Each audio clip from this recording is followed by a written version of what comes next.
స్కూళ్ళు నాడు నేడు కింద 40,000 స్కూళ్ళు బాగు చేయడం అంటే ఆషామాషి వ్యవహారం. అతనిది బ్రాడ్గా ఉంటుంది.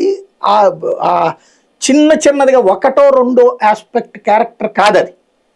అది నా ముద్ర ఉండిపోవాలనుకుంటాడు.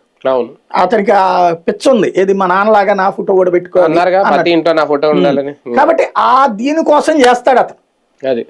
వీళ్ళేంటి అట్లా చేయడం వల్ల నాశనం అయిపోతారు జనాలు.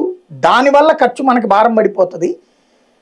విజన్ అంటే ఏంటంటే అట్లా ఖర్చు పెట్టడం కాదు, వాళ్ళంతటా వాళ్ళు సంపాదించుకునేటట్టు అంటారు. వీళ్ళ ఉద్దేశం ఇది. కాకపోతే ఎవడికాడు సంపాదించుకున్నప్పుడు నీ పేరెందుకు చెప్పుకుంటాడు అనేది వాళ్ళదే. అంతే కదా. నువ్వు నేను సంపాదించుకున్న తర్వాత మనం హాస్పిటల్కి వెళ్తే చంద్రబాబు పేరు ఎందుకు చెప్పుకుంటాం?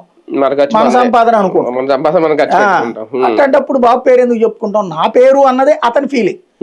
వీళ్ళు నువ్వు సంపాదించుకుని నా పేరు చెప్పంటారు. అది తేడా ఇద్దరి మధ్యన. కానీ చంద్రబాబు నాయుడు గారు లాగా పేర్లు మార్చి పథకాలు కంటిన్యూ చేసే విషయంలో కొన్ని విషయాల్లో జగన్మోహన్ రెడ్డి గారు వదిలేస్తా ఉంటారు. అది దెబ్బైంది మొన్న అనేది. ఇప్పుడు ఏమి లేదబ్బా, మొన్న జరిగింది వెరీ సింపుల్.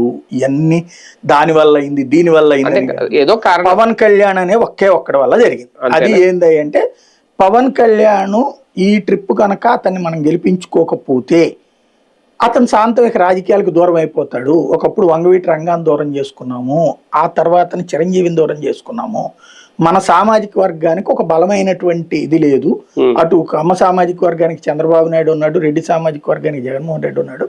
మన సామాజిక వర్గానికి ఒక బ్రాండ్ అంబాసిడర్ని పెట్టుకోకపోవడం మనం ఎంతకాలం